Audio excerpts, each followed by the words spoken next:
Hello, my name is Boyd B. McNiel. I am a resident of Pea Ridge, Arkansas.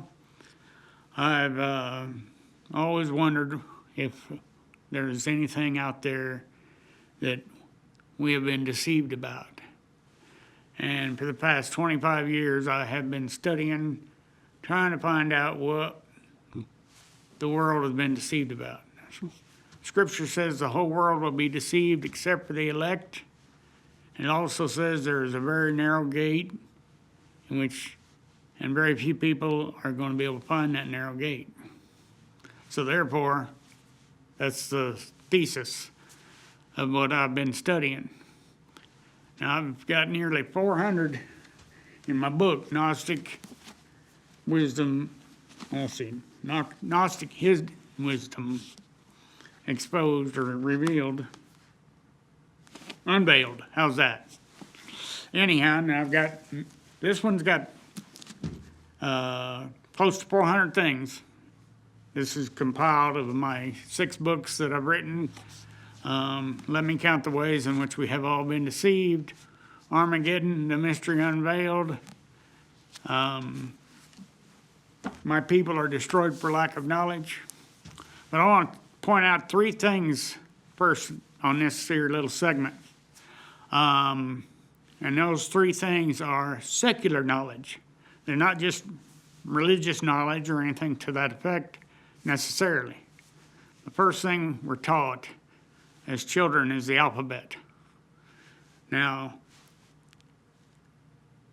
we have to wonder, but there are 7,000, almost 7,000 languages out there today, and it just so happens that every language has its own alphabet. And you have to wonder if that's a coincidence, an accident, or intentional. In Genesis chapter 11, it tells us the whole world spoke one language. So we have to find out what that language was. Otherwise, the 6,999 languages are not getting the right message. Not the right correlation of the words. According to some study I've done, it said that Eber, the 7th from Noah, 7 generations after Noah, Eber and his family did not help build the tower. Therefore, they retained the original language. And you get the language Hebrew from Eber. So that's the first thing we've been taught. This is secular knowledge. And if we don't understand the Hebrew, we're not going to be able to understand the whole message.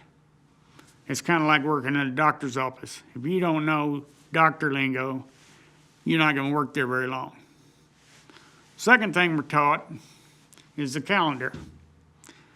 Turns out that when Julius and Augustus put their names on the calendar for July and August, they slid the other 4 months over. September is Latin for 7, but now it's the 9th month. October is octagon for 8, but is now the 10th month. And December is decimal for 10, but it's now the 12th month. And the whole world follows this Roman Gregorian calendar. There's no Romans today, but we're all still following this calendar. It's a corrupted calendar. The first day of the year is not January 1st. The first day of the year is first day of spring. Third thing that, this crosses into religion, the Christianity religion, is that 400 years ago, there was no J in the English language. If you ever get a chance to look at a 1611 original King James Version, there's no J's in that original book. Now, what's the cause and effect of that? Is that the names and words that have a J in them did not exist 400 years ago. Names like Jesus and Jehovah. Those names are made-up names. Therefore, the name Jesus, it says all these churches teach there's only one name under heaven that we're saved by, and that is Jesus. The problem is, if that's the wrong name, how many people out there are being deceived by that little topic? So we have the alphabet, we have the calendar, and we have the letter J. All three of those are secular knowledge, and it all twists and curves into our religious knowledge. If you get a chance, you type in my name, you watch me on YouTube. I got 4 YouTube videos that I have had created.